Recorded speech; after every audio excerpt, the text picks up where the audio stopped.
Bendiciones, hermanos, le damos gracias al Señor por la oportunidad que nos concede de volvernos a reunir en esta semana, y le damos la bienvenida a los hermanos que a esta hora pueden sacar un momento para podernos ver a través del medio virtual y poder tocar la clase que vamos a discutir para este fin de semana.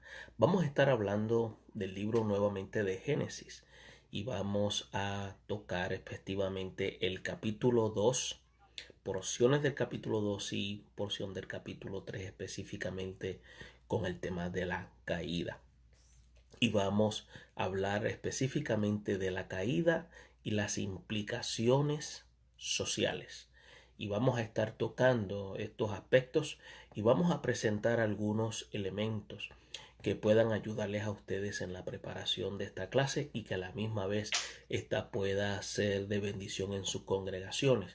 Y esperamos que la información que le podamos proveer a ustedes pueda ser de ayuda y que también ustedes puedan en estos días puedan tomar sus notas, ponerlas en orden y poder enfocar y articular la clase de tal manera que pueda ser de edificación, exhortación para la vida de los miembros de sus congregaciones. Vamos a hacer una oración como siempre hacemos antes del inicio de este repaso y solicitando al Dios del cielo que nos capacite para que podamos entonces proveerle la información que ustedes necesitan. Dios y Padre Celestial, te damos gracias por la oportunidad que tú nos concedes de estar en esta hora. Señor, bendice los hermanos que a través del medio virtual pueden sacar un momento para escudriñar tu palabra, aprender de ella y que sobre todo que la palabra pueda ser aplicada en nuestras vidas. Pedimos, Señor, y deseamos que tu Espíritu Santo sea el que trabaje, que nos ilumine, que nos capacites, que nos ayude, Señor, a poderla a poner por obra y que todo aquel que la reciba pueda, Señor, reflexionar en la misma y que también la pueda poner en práctica. Solicitamos, Espíritu Santo, que la misma también, Señor, sea aliciente de salud espiritual, emocional. Y si hay alguno, Señor, que está físicamente enfermo, pueda recibir salud en esta hora. En tu nombre. Amén. Bien, volvemos y repetimos. Hablamos anteriormente de la caída y las implicaciones sociales. La semana pasada tocamos con relación al libro de Génesis y hoy volvemos a tocarlo. La semana pasada dimos una pequeña introducción y mencionamos con relación al libro de Génesis que aunque está dividido en dos partes en términos de que habla de Dios y la creación, vamos también a tocar nuevamente ese aspecto, Dios y su creación, y nos vamos a enfocar en estos primeros periodos, en esa primera fase. Y vamos a ver la intención de Dios y cómo el Dios del cielo siempre ha querido mantener una relación de carácter permanente con sus criaturas. Y vemos cómo el Dios del cielo, en el proceso de un mundo que estaba desordenado, Él lo ordena y establece un marco de orden de tal forma de que sus criaturas pudieran vivir en él y que el ser humano pudiera ser el mayordomo y administrador del mismo. Bien, vamos a estar enfatizando en el capítulo 2 de Génesis, versículos 16 y 17, y luego vamos a pasar del capítulo 2 al capítulo 3 de Génesis, del 1 al 6.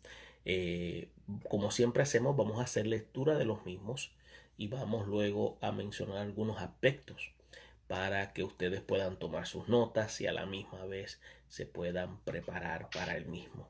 Pero antes de eso vamos a presentar la afirmación fundamental que tiene relación con el tema en la cual habla, y repito, de la caída y sus implicaciones sociales. ¿Cuál fue el efecto que en realidad ocurrió y cuáles fueron los efectos, y de tal manera que la primera decisión de los seres humanos en aquel momento trajo implicaciones que nos han afectado hoy, y que hoy nosotros jugamos un papel en la cual tenemos que tomar decisiones en la cual nos lleven a nosotros a entrar en una relación de carácter permanente con nuestro Creador.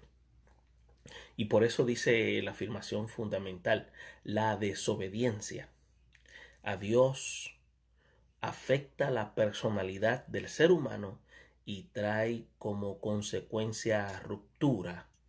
Escuche bien, trae como consecuencia ruptura de las relaciones a todos los niveles. Y cuando hablamos en este aspecto de eh, lo que es la desobediencia, estamos hablando de no acatar, escuche bien, una norma, estamos hablando de no acatar una ley y ofrecer un tipo de resistencia ante la autoridad. Y eso es lo que se va a ver en este capítulo. ¿Y cuáles son las consecuencias nefastas? Los resultados y las consecuencias que se comienzan a vivir cuando se actúa de tal forma en la cual no son apropiadas de acuerdo a las normas establecidas. Y los efectos de la misma no tan solamente afectan al que lo comete, sino todos aquellos que están a su alrededor, y también las repercusiones luego de estas también se convierten en una reacción en cadena. Por lo tanto, dentro del contexto en la cual vamos a estar señalando, vamos a ver que una decisión de un solo individuo trajo como consecuencia que esta decisión de estos seres humanos trajo un efecto de tal manera que generó una reacción en cadena en la raza humana. Y también queremos señalar que la decisión de estos hombres no responsabiliza a Dios de la caída del ser humano. Y cuando hablamos de la caída, estamos hablando aquí dentro del contexto de ese salir de esa relación que antes tenía el ser humano, y ese desconectarse de Dios de forma voluntaria mediante un acto de desobediencia. Por lo tanto, el término caída aquí está más relacionado a una acción producto de un acto desobediente. Y por lo tanto, tal acto trajo unas consecuencias tanto directas, porque afectó a ellos, pero también indirectas, porque a las generaciones futuras iban a traer consecuencias en la cual iban a generar en ellos un estado de comportamiento en la cual iban a experimentar ciertos grados de insuficiencia como personas, y a la misma vez sentirse que no dependían de la asistencia divina. Y eso es todo el producto de esa naturaleza que nosotros utilizamos como término estado caído, por esa decisión que se tomó en ese momento. Por lo tanto, ese acto de desobediencia, hoy se están pagando esas consecuencias nefastas. Y cuando usted estudia el concepto de la caída, surgen muchísimas preguntas, porque a veces nos preguntamos si la caída de Adán y Eva, que ellos fueron los que pecaron, ¿por qué nosotros tenemos que pagar las consecuencias de sus actos? Y es una pregunta que posiblemente muchos se han hecho, y a veces en algunas ocasiones se queda la respuesta sobre la mesa. Pero escuche bien, la decisión de estos dos seres creados por Dios inicia la práctica de la depravación mediante la conducta. Porque una vez determinan actuar de la manera que actuaron, y vamos a explicarlo más adelante, todo lo que ocurre después de haber desobedecido comienza una distorsión en la conducta. Y al ocurrir una distorsión en la conducta, empiezan ellos a experimentar esa distorsión y luego eso se hace transferible a través de la conducta. Yo no me estoy refiriendo aquí a elementos de maldiciones ancestrales ni esas cosas por el estilo. Me estoy refiriendo a transferencias de conducta, y de ahí en adelante también comienza un proceso en donde el mal, escuche bien, antes del hombre caer de la gracia de Dios, el hombre conocía el mal en términos potenciales, pero no lo conocía a manera de experiencia personal. Una vez conoce el mal como experiencia personal, toda la dinámica cambia y el ser humano, a través de esta experiencia del mal como del mal como una experiencia personal, comienza a nacer en su interior, entiéndase, en su alma, ese concepto de egocentrismo, de sentido de independencia y desconexión, trayendo como resultado el querer cumplir todos esos anhelos, basados más bien en deseos codiciables, causando así un estado de degradación en su vida. Y eso que ha ido ocurriendo en la vida del ser humano se ha ido también transfiriendo de generación en generación. Otro aspecto importante es que ese mal potencial ya prácticamente se convierte no tan solo en potencial, sino en experiencia vivida, y comienza ya nuestra conducta a convertirse en uso y costumbre.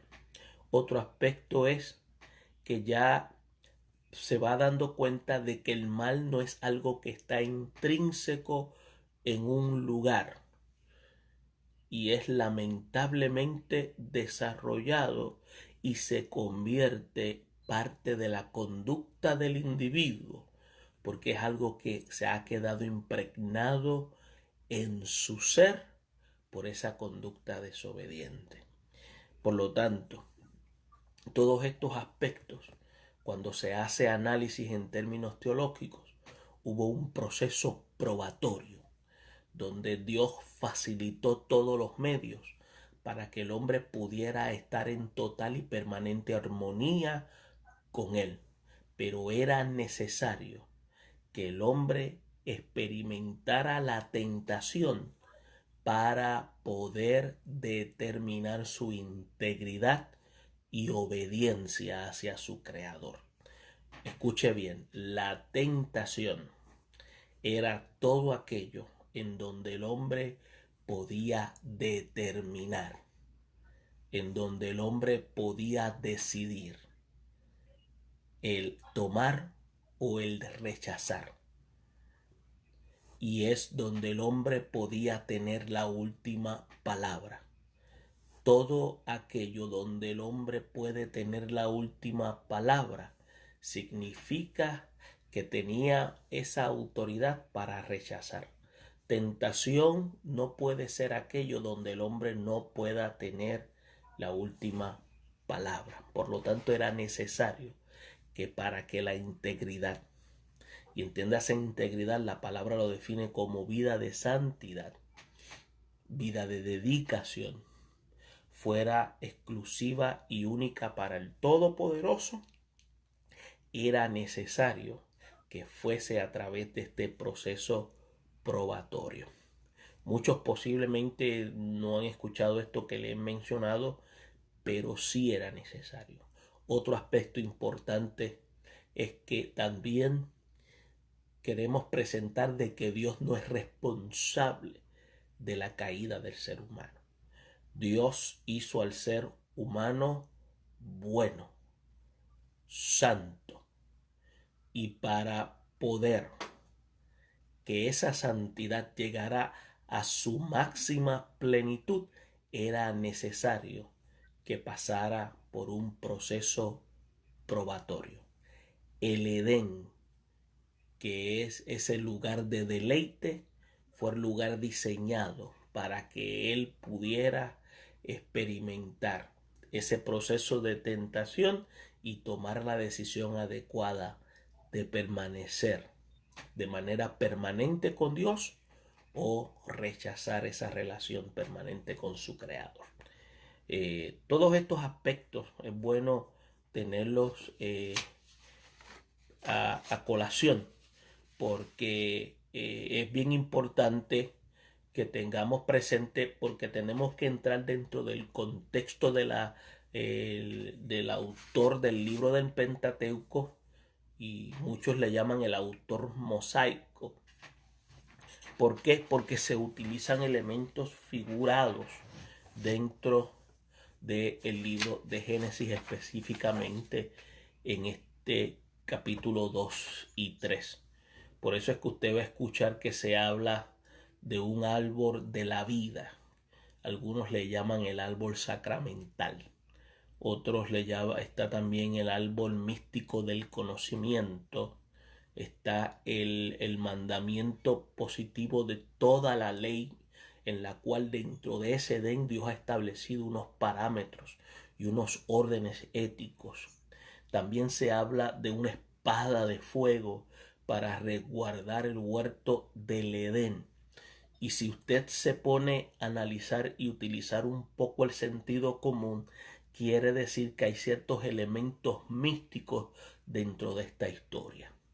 Ahora, no estamos diciendo de que la historia no es real, sino que el autor mosaico está presentando a manera figurativa estos conceptos para darnos a conocer la intención detrás de todo este elemento figurativo para presentar la intención divina. Y cuando esto es así, quiere decir que hay elementos implícitos en la cual nosotros estamos llamados a identificarlos para poder entonces ver cuál es la intención de Dios, cuál es la intención de que se llamara el árbol de la vida, cuál es la intención de que hubiese un árbol del conocimiento. Entonces quiere decir que el concepto árbol aquí puede ser también mencionado como una especie de emblema o de símbolo, escuche bien, en la cual tenían unas representaciones.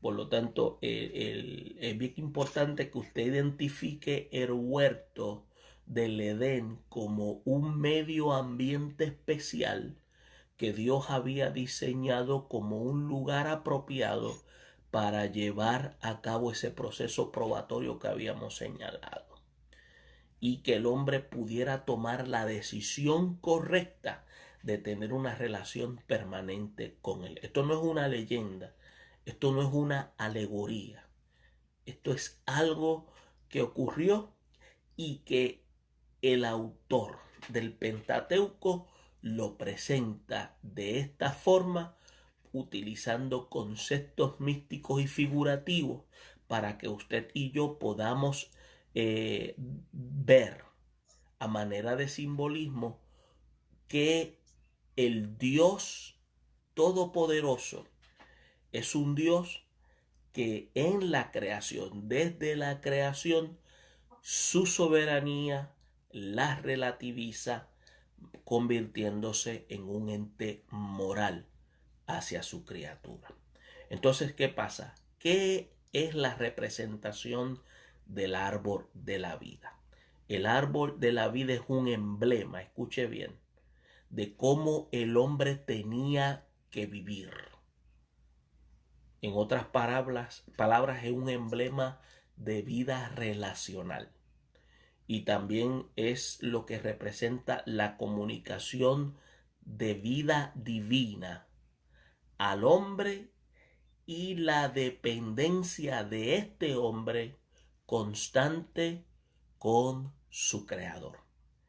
A eso es que se refería dentro de este emblema a la cual se refiere a el árbol de la vida. Cuando hablaba del árbol de la ciencia, del bien y del mal, es otro emblema, otro símbolo, otra representación que está hablando de un conocimiento del mal, pero en términos potenciales.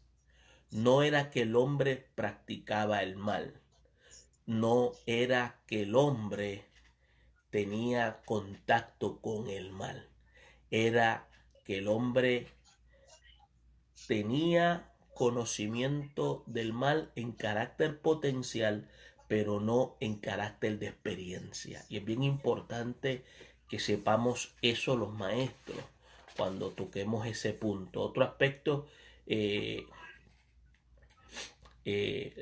mandamiento de Dios con referencia al fruto del árbol. Y si usted nota, todo esto aquí era que tanto el árbol del conocimiento, de la ciencia, del bien y del mal, todos estos tenían una representación importantísima, porque en general era un recordatorio constante de la posición que tenía el hombre como siervo y mayordomo. Acuérdese que el hombre que Dios había creado era una representación visible del creador. Entonces, ¿qué pasa? También estaba la serpiente, que era una figura mística de mucha especulación para muchos, pero escuche bien, en términos bíblicos era un animal de los más admirados, pero fue la herramienta o la pieza que se utilizó para establecer conversación con el ente moral.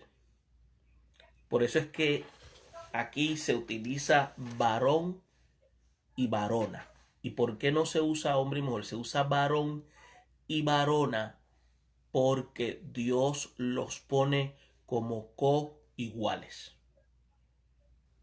Dios los pone a un mismo nivel.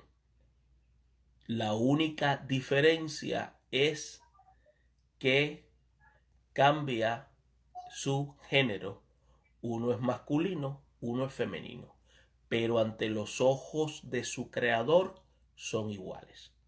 Entonces, el punto que debemos tener claro es que el hombre es tentado por un ser espiritual que es ajeno a él y tuvo acceso con la intención de hacerlo caer y hacerle daño. Y a la misma vez crearle un daño a toda la humanidad. Pero la decisión de ese hombre trajo una repercusión y unas implicaciones, tanto directas como indirectas. Entiéndase a ellos y a generaciones futuras, como habíamos señalado anteriormente. Una vez ellos toman la decisión, vamos a ver los efectos que trajo esa decisión, pero tenemos que mantener claro de que ellos no fueron programados para que ellos pecaran. Dios había provisto todos los recursos para que ellos tomaran una decisión sabia. Por lo tanto, Dios no es responsable de la caída del hombre. Vuelvo y repito, ¿por qué era necesaria la tentación? Para probar y perfeccionar la obediencia humana, de tal manera que ellos pudieran mantener una relación permanente con el Todopoderoso.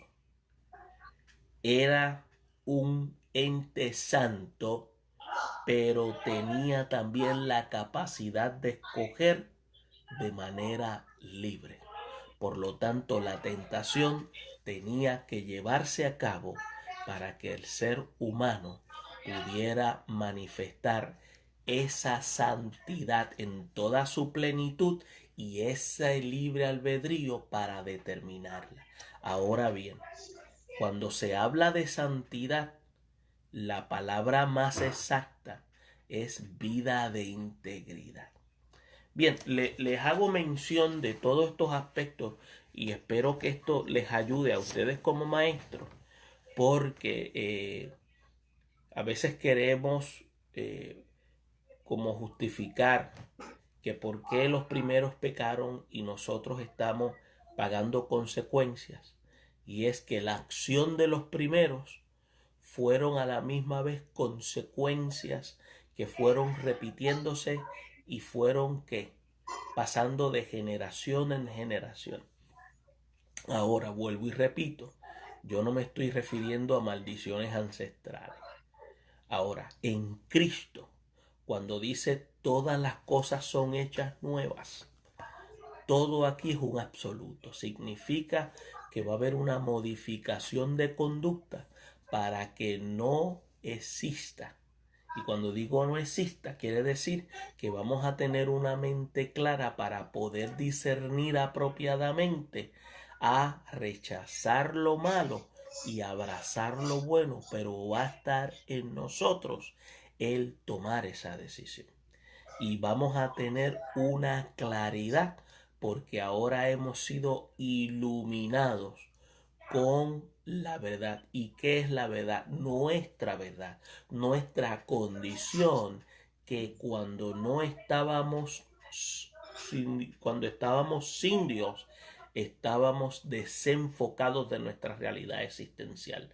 El venir a Dios nos confronta nuestra realidad existencial y nos hace entender que somos individuos insuficientes y que para poder ser suficientes necesitamos esa presencia de Dios a través de la persona del Espíritu Santo para mantener esa sintonía y tener claro que para que nuestra vida pueda mantenerse encaminada en Dios, tenemos que crear esa relación con permanencia para vivir cada día alcanzando un peldaño más para poder lograr llegar a la estatura del varón perfecto y a la misma vez rechazando todo lo malo y todo aquello que desagrada al Todopoderoso. Bien, otro aspecto que quiero también señalar antes de hacer lectura: antes del ser humano caer de la gracia de Dios, Dios creó al ser humano bueno por naturaleza. ¿Qué quiere decir? Nosotros fuimos creados buenos por naturaleza. Una vez se desobedece, el acto de desobediencia comenzó un estado de deterioro y comenzó un estado de disfunción y empezamos a actuar de manera opuesta. ¿Y qué hace? Aunque somos buenos por naturaleza, actuamos en maldad por esencia.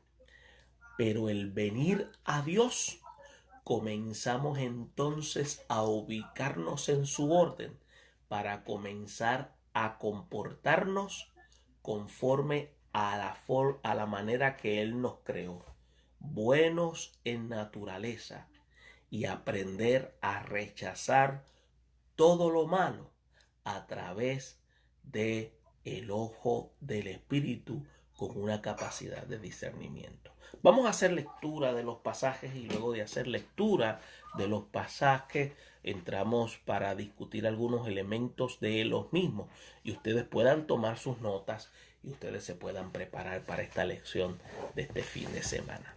Vamos a leer, yo les recomiendo hagan lectura total del capítulo 2 y del capítulo 3. Vamos a empezar del 16 al 17. Y dice así: y mandó Jehová Dios al hombre diciendo: de todo árbol del huerto podrás comer, mas del árbol de la ciencia del bien y del mal no comerás, porque el día de él comieres, ciertamente morirás.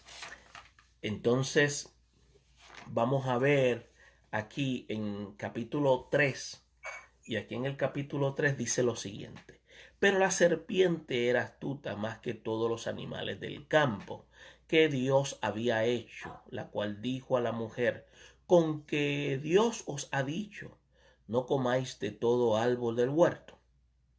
Y la mujer respondió a la serpiente: del fruto de los árboles del huerto podéis comer, pero del fruto del árbol que está en medio del huerto, dijo Dios, no comeréis de él, ni lo tocaréis, porque no muráis.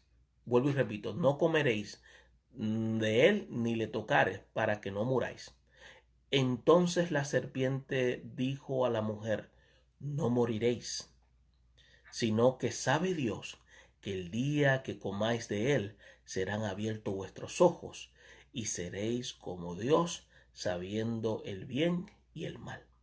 Y cierra en el versículo 6 diciendo del capítulo 3: y vio la mujer que el árbol era bueno para comer y que era agradable a los ojos, y el árbol codiciable para alcanzar sabiduría, y tomó de su fruto y comió y dio también a su marido, el cual comió así como ella. Bien, y ahora vamos a este proceso de análisis. Es bien interesante porque estamos viendo aquí en el versículo 16 un detalle interesantísimo. Y este detalle que estamos viendo es la directriz divina estableciendo parámetros. Cuando dice: y mandó Jehová al hombre diciendo: de todo árbol del huerto podrás comer. Y esto aquí estamos viendo un marco de directriz de parte del Creador. Y dice, y también establece márgenes de control. Todo árbol de ellos puedes comer. Entonces, usted va a notar en el versículo 17 que comienza con una conjunción adversativa. Y yo quiero que usted la subraye o haga un círculo sobre ella. Por lo menos una conjunción adversativa es aquella que neutraliza lo que antecede para darle validez a lo que le sucede. Una de ellas que usted va a encontrar mucho es más y peros. Estos son conjunciones adversativas y que lo que hacen es lo que yo le acabo de mencionar. Lo que se dijo anterior ya deja de tomar validez y ahora le da sustancia a lo que viene adelante, diciendo lo siguiente: más del árbol de la ciencia del bien y del mal no comerás. Escuche bien, habíamos señalado en términos de emblema qué es el árbol del bien y del mal. Estamos hablando de que el ser humano tenía un conocimiento teórico del mal en términos potenciales, pero no en términos de experiencia. Y eso era lo que Dios, en esencia, el ser humano pudiera tener siempre claro. Acuérdese, hay ciertas cosas que Dios nunca va a poner en práctica, es que Dios nunca va a hacer algo inmoral. Dios nunca va a hacer algo inmoral. Por lo tanto, cuando Dios creó al ser humano, lo creó con esa capacidad para que pudiera tomar esa decisión también y que pudiera conocer el mal potencial. Y aquí le dice, tienes capacidad para identificar y discernir el mal potencial. Y le dice, de él, dice, y más del árbol de la ciencia del bien y del mal, no comerás. Ahora bien, porque el día en que comieres, ciertamente morirás.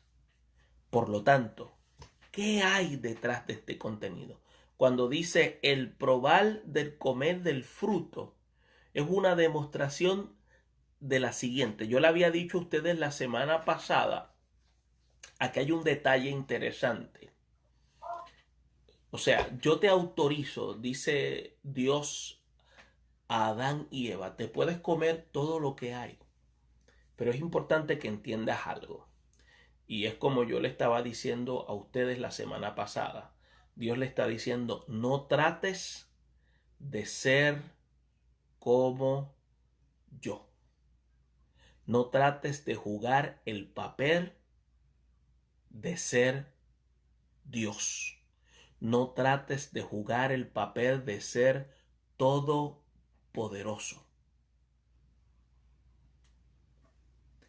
Porque si tratas de hacer el papel de todopoderoso, vas a comenzar a qué? A desarrollar lo que se llaman conceptos absolutos y por lo tanto tú vas a ser en todo el centro de la ecuación. Y ya nuestra relación no va a ser la misma. Entonces dice, mas del árbol de la ciencia del bien y del mal no comerás. Y dice, porque el día en que comieres, ciertamente morirás. Escuche bien, subraya aquí morir, el verbo morir. Y morir aquí se puede utilizar en un término metafórico porque no se refiere a una muerte física per se.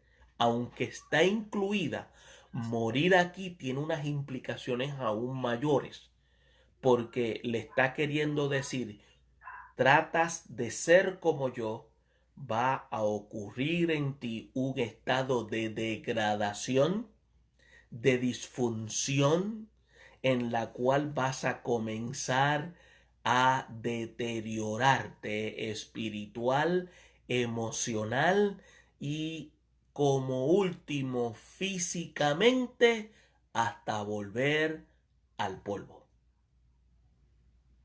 Por lo tanto, el morir aquí iba a ser un proceso en la cual el hombre iba a experimentar una total decadencia. No era que en el momento que comiera del fruto, él iba a morir, en la cual su vida iba a dejar de existir. Era que iba a morir en todos los términos existenciales, espiritual, morir moralmente, morir emocionalmente, morir en términos en la cual iba todo su sistema de valores iba a ser deteriorante y finalmente y último iba a morir hasta llegar al polvo. O sea, entonces como cuerpo se iba a ¿qué? A desaparecer. Y miren lo que dice el 3.1. Pero quiero que ustedes tomen en consideración estos dos versículos. En el 2.16 da directrices, le dice que puede comer de todo árbol y en el 17 le establece que hay unas pautas. De este no comas. Y cuando dice que de este no comas, es el parámetro que Dios establece para que el hombre pueda entender que dentro de la creación hay unas normas, hay unas directrices y que se requieren que se sigan. Dios ya desde el huerto del Edén había establecido lo que se llaman normas éticas de un buen proceder para que pudiera mantenerse una ética de carácter permanente entre el creador y sus criaturas. Pero tenía que tener claro el creador, perdón, en las criaturas, que el creador deseaba que las criaturas pudieran vivir en completa complacencia, pero que a la misma vez pudieran entender cuáles eran esos parámetros. Escuche, ya la maldad existía, pero no existía en experiencia en la vida de los seres humanos. Un concepto que quiero señalarle a ustedes es que cuando en el proceso de la creación se habla de que dice Dios, la Biblia, que Dios separó la luz de las tinieblas, muchos especialistas hacen énfasis que no se está refiriendo a la noche ni al día, se está refiriendo a la luz como en términos de justicia y a las tinieblas como en términos de la maldad. Quiere decir que en el proceso de la creación, cuando estaba todo este proceso de formación, el verbo comenzó a disipar a través del Espíritu de Dios todo hueste de maldad y las separó. Por lo tanto, tinieblas también puede ser un alusivo a qué, a la maldad. Por lo tanto, se echó a un lado para que la luz de justicia pudiera que resplandecer dentro de todo el proceso de la creación.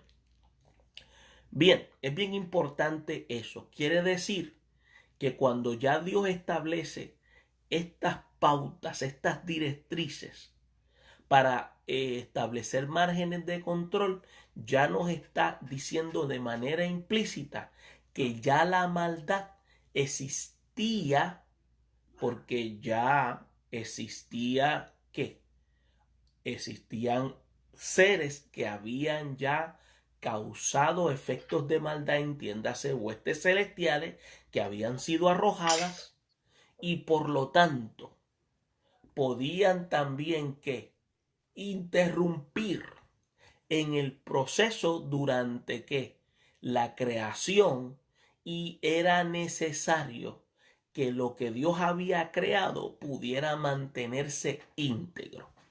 Ahora bien, vamos al 3:1 y dice de Génesis, dice, pero la serpiente era astuta.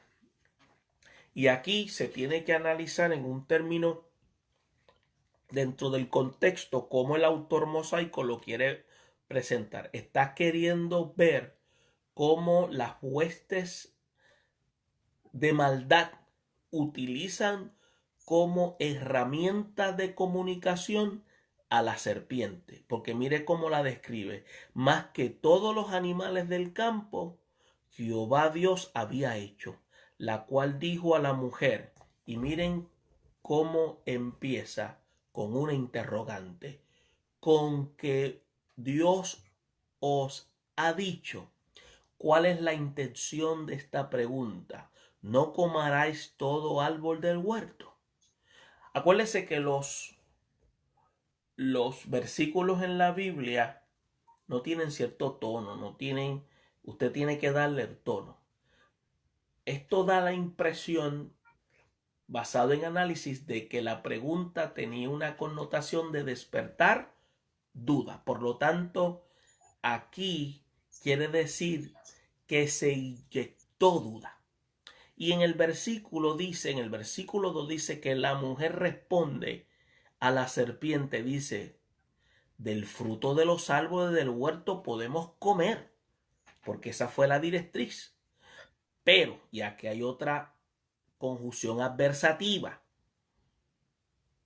y entiéndase que esto juega un papel determinante porque dice, estamos autorizados, pero del fruto que está en el medio del huerto, que tiene que ver con el conocimiento del bien y del mal, escuche bien, de este no podemos comer, ni siquiera lo podemos tocar, porque si no, morimos. Por lo tanto, ellos estaban bien claros de cuáles eran las directrices. Y viene en el versículo 4, y entonces, como ya se había inyectado, escuche bien, la duda, miren lo que hace la serpiente, según el autor mosaico. Dice a la mujer, la serpiente, no moriréis, tú no vas a morir. Y aquí, cuando dice eso, vuelve y ya dentro de la duda trae curiosidad. Y aquí hay un detalle interesante que tenemos que analizar. Dios está lo que se conoce como la doctrina de la razón y las emociones. En este proceso, mientras yo estaba analizando estos versículos, estamos viendo cómo las huestes de maldad, entiéndase Satanás, está queriendo crear un concepto de cambio, estimular las emociones para que la razón no tenga dominio. Y una vez las emociones tienen dominio, la razón se opaca y pueden actuar. Eso es lo que se hace actualmente en el mundo de el mercadeo, cuando se trata de promover un producto. Por ejemplo, cuando se dice compra el juego de cuarto y le regalamos las lámparas. Cuando usted viene a ver, hay personas que nos enfocamos en que, como dicen que las lámparas son gratis, pero en realidad no son gratis, están incluidas en el precio. Lo que pasa es que la palabra gratis se ve como un subliminal. ¿Y qué sucede? Eso, más que despertar la razón, lo que despierta son que nuestras emociones. Casi todos los anuncios de televisión que tienen que ver con ventas tienen esa intención. Cuando usted va a las tiendas por departamento, usted va a ver que ponen música de fondo y todo eso es para trabajar en el subconsciente, para mover nuestras emociones, y en el momento de comprar, en el momento en que usted y yo vamos a comprar un producto, ya usted y yo estamos condicionados para no utilizar la razón y poder comprar de ese producto.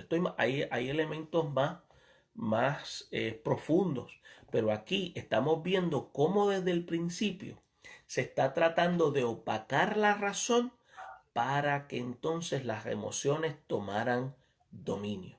Y aquí le dice, mira, no vas a morir, dice, sino que sabe Dios que el día en que coman de él, y se está refiriendo al árbol, serán abiertos vuestros ojos. Y escuche lo que está diciéndole aquí este vehículo que está utilizando Satanás. Está utilizando don de Dios, pero lo está usando de manera errónea para causar una distorsión mental, que es lo que quiso proyectar. En otras palabras, presentó algo que era cierto, pero lo trajo de manera incorrecta. Porque cuando dice que no moriréis, está refiriéndose, no, tú te lo comes, no te vas a morir en el momento. Eso en el término de que él le dijo es verdad, pero en esencia sí iban a morir. ¿Y qué sucede? Eso lo que despertó entonces fue curiosidad. Ya había duda, ahora hay curiosidad. Y ahora hay un anhelo de saber, ahora hay un deseo de averiguar. Entonces, miren lo que pasa. Hay un detalle interesante. Dice, vuestros ojos seréis abiertos y dices, y seréis como Dios. Y cuando dice que seréis como Dios, es lo que habíamos señalado anteriormente. Cuando dice seréis como Dios, van a poder determinar ustedes mismos. No necesitarán que Dios les dé directrices. No necesitarán que otros tengan que decidir por ustedes. Ustedes van a definir los absolutos. Ustedes son los que van a establecer las pautas. Y eso, ahí ya comenzó entonces a trabajar inconscientemente en el área de el yo. Y dice aquí, sabiendo el bien y el mal.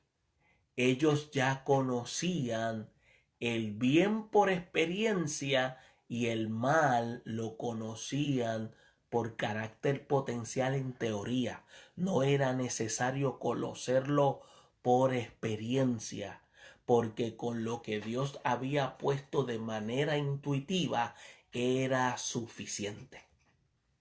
Pero como la razón había sido ya doblegada mediante la duda y luego mientras fue doblegada a través de la duda, fue entonces golpeada por la curiosidad. Miren lo que sucede en el versículo 6. Y vio la mujer que el árbol era bueno para comer. Quiere decir que la curiosidad la llevó a fijarse en ese árbol y que era agradable a los ojos. Y aquí hay un detalle interesante. ¿Y qué nos referimos? Quiere decir entonces que cuando dice que fue agradable a los ojos, significa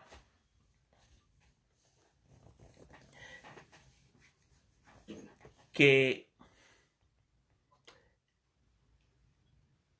ya comenzó la codicia a tomar posición.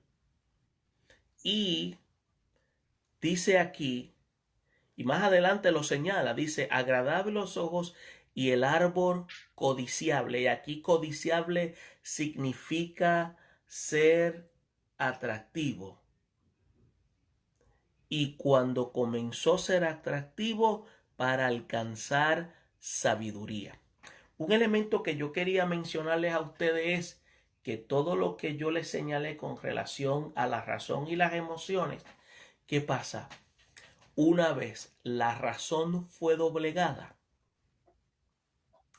el espíritu que hay en el ser humano, que es el que nos comunica con Dios, había sido doblegado. Y al ser doblegado, el alma tomó posesión y empezaron los deseos del alma a manifestarse en la vida de la mujer. Entiéndase aquí la varona, que era coigual con el varón. Y cuando dice aquí eso, y esto es de carácter implícito lo que yo le estoy presentando basado en un análisis. ¿Por qué? Acuérdese que el alma es la que tiene contacto con el mundo exterior a través del cuerpo, no es el espíritu. Por eso es que cuando usted tiene conexión con Dios a través de vida relacional, lo que lo ayuda a mantenerse alejado de todo lo que genera codicia y anhelo hacia aquello que lo desconecta de Dios es el espíritu que está en usted, no es el Espíritu Santo, es el espíritu, y espíritu es aquello que lo identifica a usted. ¿Quién es usted? Y esa parte es la que tiene bajo control el alma. Y es la que tiene bajo control nuestras emociones y anhelos. Porque escuche bien, cuando la Biblia dice orad porque la carne es débil, no significa que cuando usted ore se pone fuerte, porque lo que se refiere aquí con el pasaje es que la oración es la que nos permite conectarnos a nosotros en la dimensión espiritual, y es la que alimenta al espíritu para que pueda doblegar los anhelos carnales. Y entiéndase carnales todo aquello que es atractivo para poder satisfacer nuestras necesidades egolátricas. Y aquí eso fue lo que utilizó el enemigo de las almas. Y dice, para alcanzar sabiduría.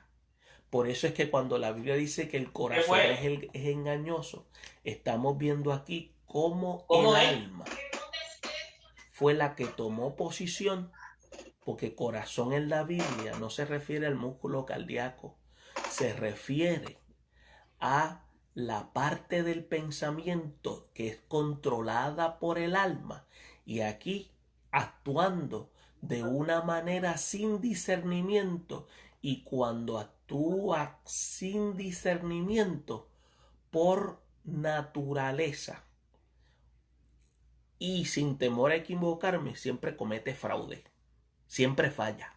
Y miren lo que pasa. Y tomó del fruto y comió, y dio también a su marido, el cual comió, así comió ella. Mire,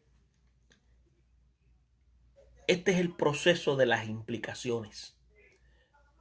El haber comido del árbol es lo que está detrás del acto, porque el efecto, lo que produjo, fue esa conversación que despertó duda. Esa duda, luego que se despertó, trajo curiosidad. Esa curiosidad trajo entonces que la razón fuese echada a un lado para que la voluntad tomara entonces ¿qué? Posición. ¿Para qué? Para ejecutar. Escuche, la voluntad es la que ejecuta. La mente es la que maquina para la toma de decisiones.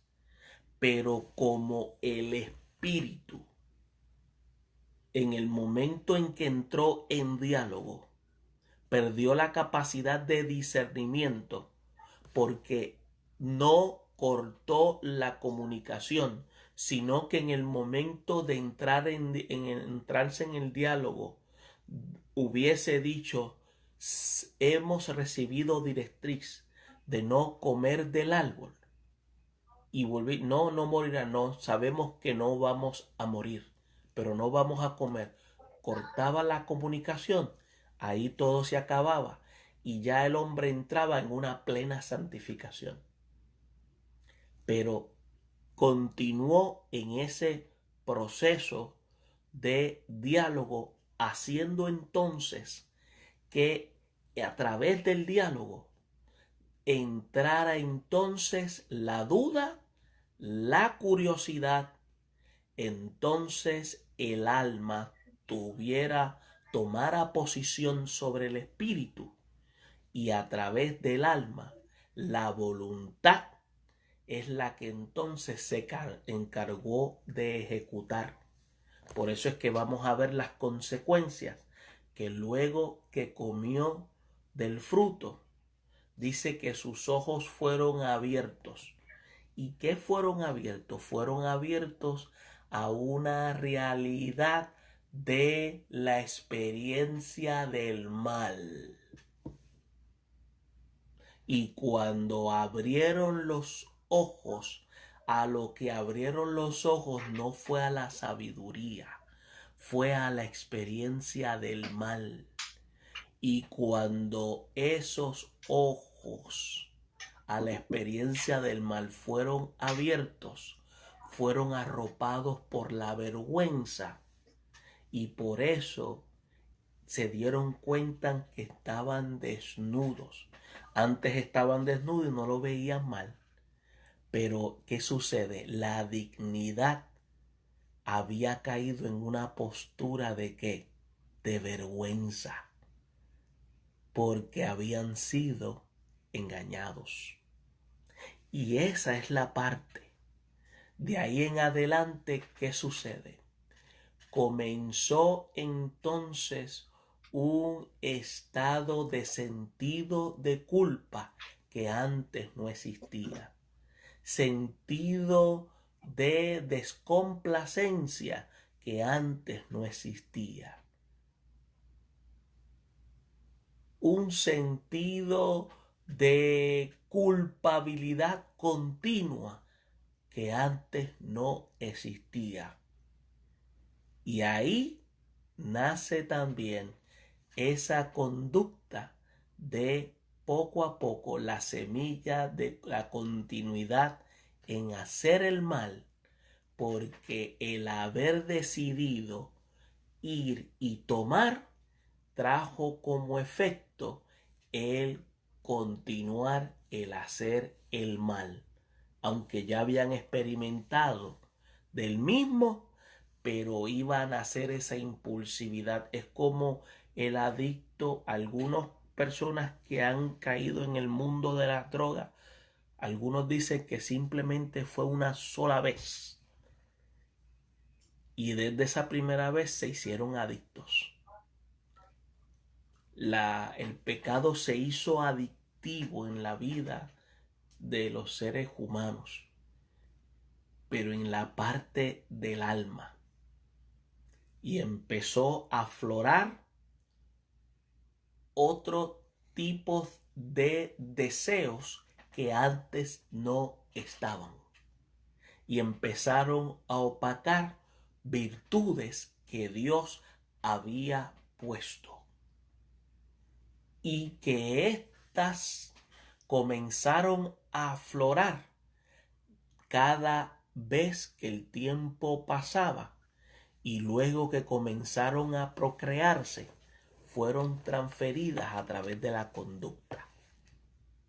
Por eso es importante que nosotros nos demos cuenta que la caída trajo implicaciones nefastas.